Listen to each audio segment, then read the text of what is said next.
알파랭킹입니다. 먼 나라 같지만 이웃나라이기도 한 아프리카에서 가장 큰 땅을 차지하고 아랍권 이슬람의 최대 큰 땅을 차지한 나라 알제리에 대해 알아보도록 하겠습니다.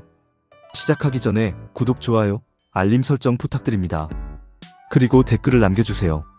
여러분에게 더욱 알차고 좋은 정보를 알려드리기 위해 많은 힘이 됩니다. 끝까지 시청해주세요. 지금 출발합니다. 세계에서 10번째로 넓은 땅을 차지한 나라 알제리. 알제리는 아프리카 북부 지중해 연안에 있는 나라로 정식 명칭은 알제리 인민민주공화국, 수도는 알제입니다. 아프리카에서 가장 넓은 면적 238만 1741제곱킬로미터를 차지하였으며 아프리카에서 가장 땅이 넓은 나라입니다. 아랍연맹 회원 국가 중에서도 가장 영토가 넓으며 북아프리카를 중동에 포함시킬 경우 중동에서 가장 넓은 나라가 됩니다. 더불어 이슬람 다수 나라 중에서 카자흐스탄에 이어 두 번째로 넓은 나라입니다. 다만 국토의 90%가량이 사하라라서 실질적인 가용 면적은 해안가, 지방 일부뿐입니다. 그마저도 개발이 많이 덜 되어 있는 상황입니다. 물론 그 사하라에는 사우디아라비아와 마찬가지로 가스와 석유를 비롯한 여러 자원이 많으며 내륙 내에도 도시나 마을들은 여럿 있습니다. 또한 알제리의 북부 지역은 아프리카와 유럽을 연결하는 요충지이며 기후도 좋아서 프랑스가 영구적으로 차지하려고 했습니다. 오늘날 알제리 대부분 대도시의 기원은 기원전 13세기경 소아시아의 페니키아인들이 카르타고 현재의 튀니스 지역을 비롯한 해안지대에 무역 거점을 형성하기 시작하게 되면서부터 오늘날 알제리 대부분 대도시의 기원은 이 시기에 해당합니다. 또한 알제리는 1830년 프랑스의 침공으로 식민 지배가 시작되었으며 1962년 독립할 때까지 132년 동안 프랑스의 통치를 받아왔습니다. 그 영향으로 문화와 인식에 많은 영향력을 받아왔고 지금도 존재하고 있습니다. 언어는 아랍어와 베르베르어가 공용어이며 프랑스어도 널리 통용됩니다. 알제리 문화는 아랍, 이슬람, 베르베르, 오스만 시대, 프랑스 식민지 문화가 융합되어 독특한 특징을 가지며 또한 가족과 공동체를 중시하며 전통적인 삶과 현대적 요소가 혼합된 사회를 이룹니다. 기후는 땅이 넓다 보니 따스한 온대 지중해성 기후에서부터 더운 사막성 기후와 온대 기후 또는 스텝 기후지만 겨울에 눈이 내리기도 하고 추운 기후까지 골고루 존재합니다. 알제리의 종교는 국민의 대다수가 수니파 이슬람교를 믿습니다. 수니파 이슬람교 99%, 기독교와 유대교 1%입니다. 타종교에 대한 박해가 심각합니다. 이슬람 국가가 되기 전 알제리는 성 아우구스티누스 등의 교부들이 활동하는 등 초대교회 신학이 꼽힌 신학의 중심지였습니다. 하지만 기독교계 지주들에 대한 농민들의 저항으로 알제리를 포함한 북아프리카 지역이 이슬람 국가가 되면서 현재 알제리 종교인의 99%는 무슬림입니다. 기독교의 교부 성 아우구스티누스에 대해 알아보겠습니다. 354년 11월 13일에 태어나 430년 8월 28일까지 살았으며 4세기 북아프리카인 알제리 및 이탈리아에서 활동한 기독교 보편교회 시기의 신학자이자 성직자, 주교로 서방 기독교에서 교부로 존경받는 인물입니다. 마르틴 루터와 장 칼뱅과 같은 종교 개혁가들에게도 큰 영향을 주었습니다. 하지만 기독교계 지주들에 대한 농민들의 저항으로 알제리를 포함한 북아프리카 지역이 이슬람 국가가 되면서 현재 알제리 종교인의 대다수는 무슬림입니다. 알제리에서 이슬람 외의 다른 종교는 사실상 차별과 탄압을 받고 있는데 그 실제의 예시로 2008년 개종을 불법으로 규정한 새 법령이 발효되면서 이미 26개의 알제리 개신교 교회가 정부에 의해 폐쇄되었습니다. 또한 알제리의 많은 수를 차지하는 이슬람 교도들은 돼지고기와 술을 먹지 않으며 라마단 기간에는 동틀 무렵부터 해가 질 때까지 아무것도 먹지 않습니다. 이슬람 문화 정착과 기독교 박해, 조금 더 종교 문화를 자세히 들어가 보면 7세기 이후 아랍인들이 들어오면서 이슬람 문화가 정착했고 16세기에는 오스만 제국의 지배를 받았습니다. 알제의 카스바는 오스만 시대의 건축물이 아직도 남아있어 유네스코 세계유산으로 지정되었습니다. 또한 역사적으로 알제리의 기독교 혐오는 프랑스 식민 치하에서의 강경한 탄압이 원인이었습니다. 프랑스 식민지 시대와 독립, 1830년 프랑스가 침공한 후 1962년까지 130년간 지속된 식민 지배는 알제리의 언어, 음식, 문화에 큰 영향을 미쳤습니다. 1954년부터 1962년까지의 독립전쟁을 거쳐 마침내 자주권을 되찾았습니다. 또한 130년이 넘는 프랑스 식민지 지배 및 알제리 전쟁으로 5월 16일까지 계속된 학살로 죽은 알제리인의 숫자에 대해 프랑스 정부는 1020에서 1300명이라는 숫자를 공식적으로 내세웠으나 이후 이 수치는 2만 명으로 늘었고 알제리인들은 못해도 4만 5천 명은 된다고 주장합니다. 학살로 인한 사망자는 최소 6천 명에서 최대 4만 5천 명 정도로 추산합니다. 알제리 식민지 시기에 프랑스인들이 종교를 이슬람교에서 기독교로 개종하면 여러 혜택들을 준다는 조항을 걸었지만 다수의 알제리인들은 이슬람교를 선택함으로써 가난과 굶주림에 힘든 삶을 살았습니다.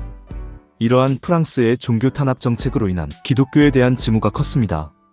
그래서 결국 독립 초부터 기독교에 대한 차별 및 테러가 이어져 왔습니다.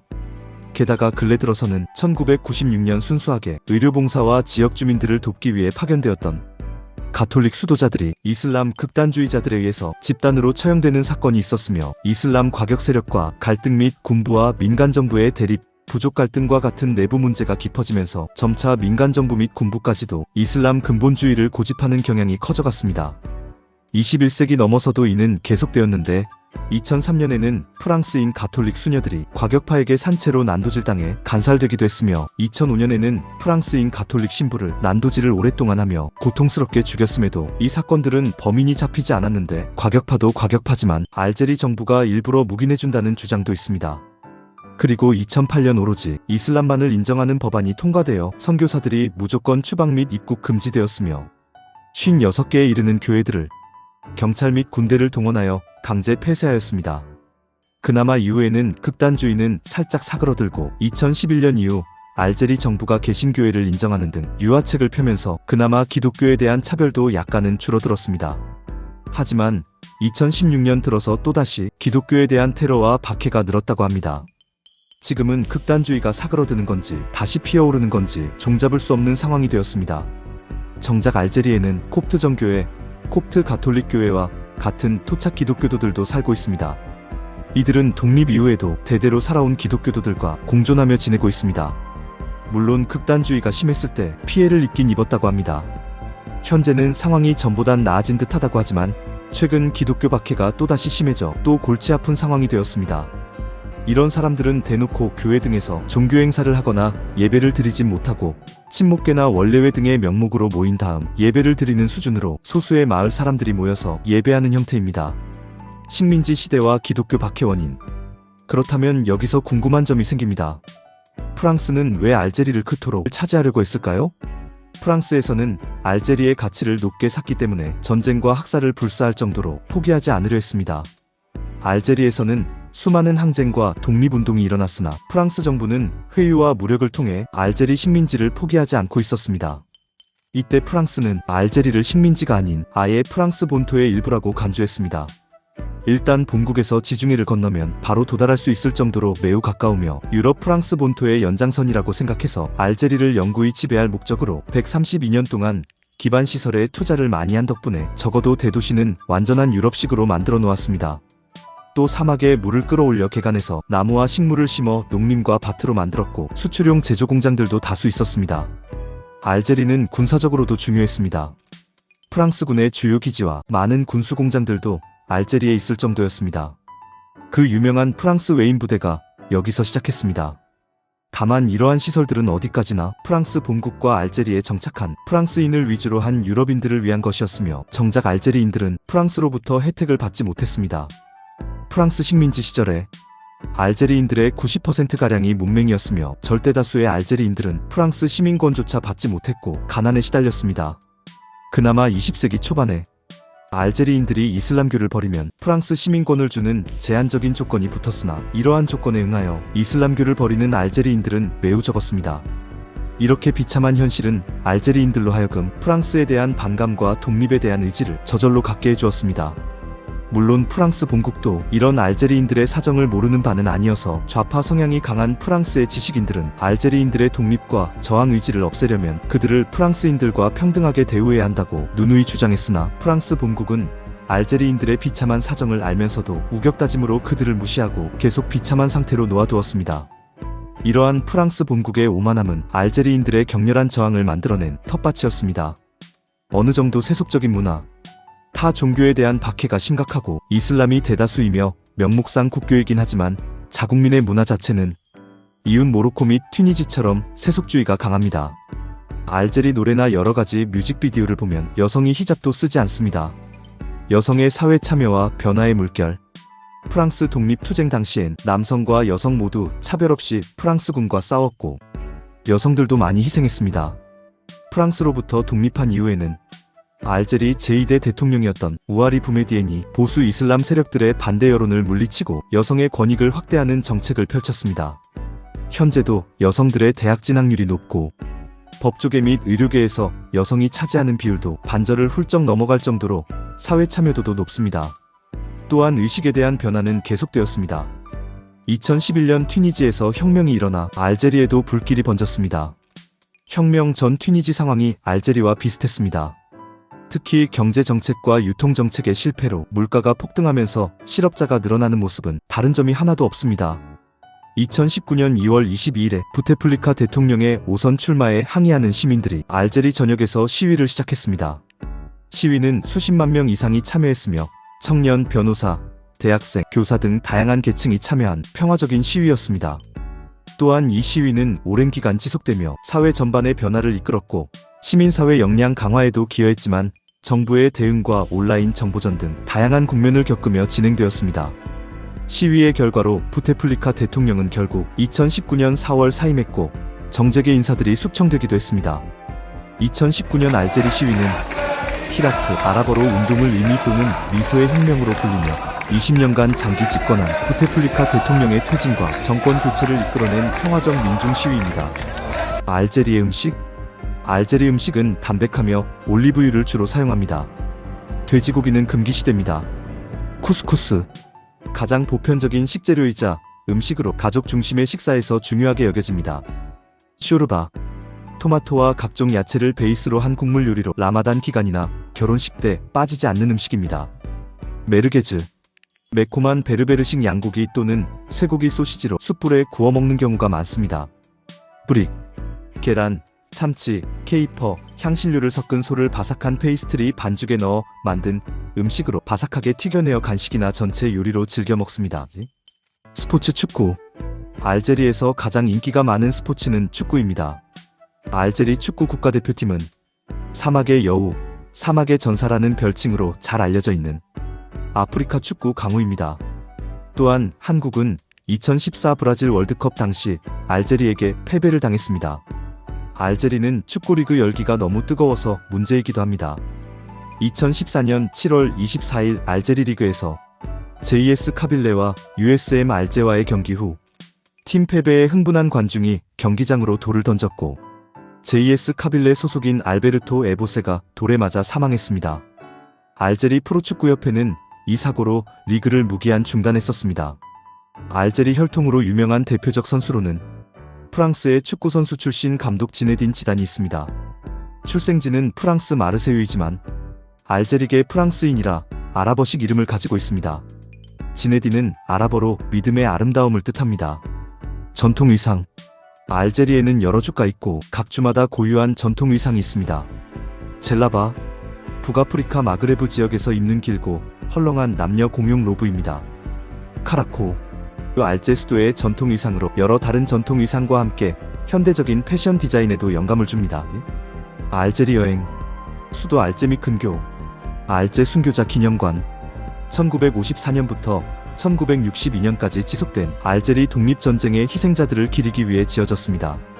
알제리의 상징적인 건축물로 웅장한 외관이 인상적입니다.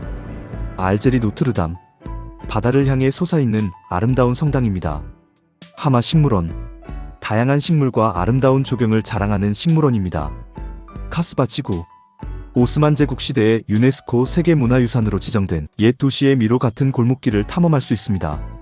마우레타니아의 유바 2세 영묘 티파사 시디 라셰드 인근에 있는 고대 누미디아 시대 왕릉으로 유네스코 세계문화유산으로 등재된 대표 유적지입니다.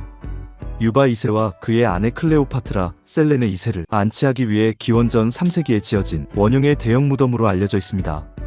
역사 앤드 유적 가르다이아 알제리 가르다이아주의 주도로 인구는 15만 명 이상입니다. 세계유산으로 지정된 음자브 계곡 중부지대에 위치하며 과거 알제리 이바드파 무슬림의 본거지였기 때문에 중세시대 건축 양식이 남아있습니다. 티파사, 고대 로마와 페니키아의 흔적이 남아있는 해안가 유적지입니다. 1982년 유네스코가 지정한 세계유산으로 선정되었습니다. 세계 최대의 로마 유적 팀가드, 고대 로마의 트라야누스 황제의 명으로 건립된 도시로서 로마 제국 당시의 도시 모습을 잘 보여주는 유적으로 평가받고 있습니다. 콘스탄틴, 절벽 위의 도시라 불리는 독특한 도시 경관을 자랑합니다. 자연앤드 사막, 자네트, 남동부의 오아시스 도시로 신석기 시대 동굴벽화로 유명한 타실리, 나제르의 입구가 있는 곳이기도 합니다. 사하라 사막, 지중해 연안의 아름다운 경치와 광활한 사하라 사막이 공존하는 풍경을 볼 수 있습니다. 기타 주요 도시, 오랑, 알제리 서북부의 도시로 인구는 약 90만 명입니다. 광역권 인구는 150만으로 수도 알제에 이은 제2의 도시이며 지중해를 접하고 있는 요충지입니다. 도시명은 베르베르어로 두 사자라는 뜻입니다. 이 지역에 서기 900년경까지 바르바리 사자가 서식했는데 마지막 두 마리가 사냥되며 사람이 거주하기 시작한 것을 기리는 것이라고 합니다. 수도 알제 및 동부의 중심인 콩스탕틴과 함께 3대 중심지를 이루고 있습니다. 또한 산타크루즈 요새와 아름다운 해변이 있는 항구 도시입니다.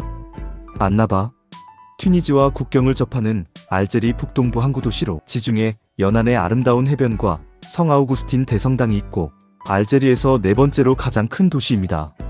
참고로 알제리 여행 시에는 해당 지역의 치안 상태를 반드시 확인하고 여행 자제 및 주의가 필요한 지역이 많으니 현지 정보를 참고하는 것이 중요합니다. 서식하는 동물, 알제리는 사하라 사막과 아틀라스 산맥에 위치한 국가인지라 동식물도 다양합니다. 우선적으로 아틀라스 산맥에서는 바바리양, 바바리 원숭이가 서식하며 사하라 사막에서는 단복낙타, 긴칼뿔 오릭스, 사막여우 등이 서식하며 한때는 바바리 사자와 아틀라스 불곰도 살았지만 로마 제국 시대에 수많은 아틀라스 불곰들이 콜로세움에 끌려와 여러 동물들과 싸우게 하는 유의 용도로 사용하며 개체수가 감소하기 시작해 서식지 파괴와 급격한 기후변화, 해수 사냥과 털가죽을 얻기 위한 집중적인 스포츠 사냥으로 인해 수가 점점 줄어들다가 결국 19세기 후반인 1870년에 모로코 북부의 테투안 산맥에서 마지막 암컷 한 마리가 사살당하여 멸종당한 것으로 추측됩니다. 사육개체는 1830년까지 마르세유 동물원에서 사육되었던 기록이 남아있습니다. 그런데 멸종된 이후에도 1950년대에 알제리 카빌리에서 올리브를 따는 지역 여성들이 새끼들을 데리고 있는 아틀라스 불곰 가족을 본 것으로 추정되는 목격담을 비롯한 목격 보고가 자주 있었지만 지금은 완전히 멸종된 것으로 보입니다. 알제리 경제, 석유 세계 4위와 천연가스 세계 5위, 망간 세계 3위, 수은 세계 3위, 납 세계 5위, 코발트 세계 2위, 바륨 세계 5위, 인광석 세계 8위 등과 같은 자원 매장량 및 세계 점유율이 엄청나며 아직도 개발되지 않은 철광석 및 석탄 및 온갖 자원이 풍부합니다. 알제리의 경제는 아프리카 3위 경제 규모를 자랑하며 석유 및 가스의 수출이 전체 약 98%를 차지하며 국가 재정의 큰 부분을 차지합니다. 또한 유럽에 천연가스를 공급하는 핵심 국가입니다. 최근에는 국제에너지 수요 증가로 경제 성장을 이끌고 있으며 2023년 4.1% 성장률을 기록했습니다. 그 외의 산업에 있어서는 프랑스인이 건설한 근대적 부문과 후진적인 전통적 부문의 차가 크게 눈에 띕니다. 독립 후 프랑스인 소유의 산업은 접수되어 노동자의 자주관리에 맡겨졌으나 전통적 부문과의 사이에 아직도 이중구조가 존재합니다. 농업 목축 임업은 취업 인구의 60% 이상이 종사하고 있지만 경지 면적이 적어 그 생산성은 낮습니다. 주요 산물은 소맥, 오렌지, 포도, 감귤, 채소, 밀, 딸기, 올리브이며 오아시스에서는 대추야자가 재배되고 있습니다. 낙농이 장려되고 있으며 양 사육이 활발합니다. 알제리의 무역 실적을 보면 수출에 있어서 원유가 95%로 대부분을 차지하며 무역 대상국은 프랑스, 독일, 미국, 이탈리아, 에스파냐 등이 있습니다. 또한 프랑스에 존재하는 100만 명 이상의 제외 알제리인 노동자로부터의 송금도 큰 외화 수입원이 되고 있습니다.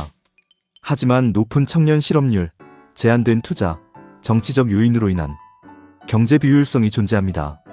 사회주의적 배경으로 인해 정부 통제가 강하고 이는 시장 경제 발전을 저해하는 요인이 되기도 합니다.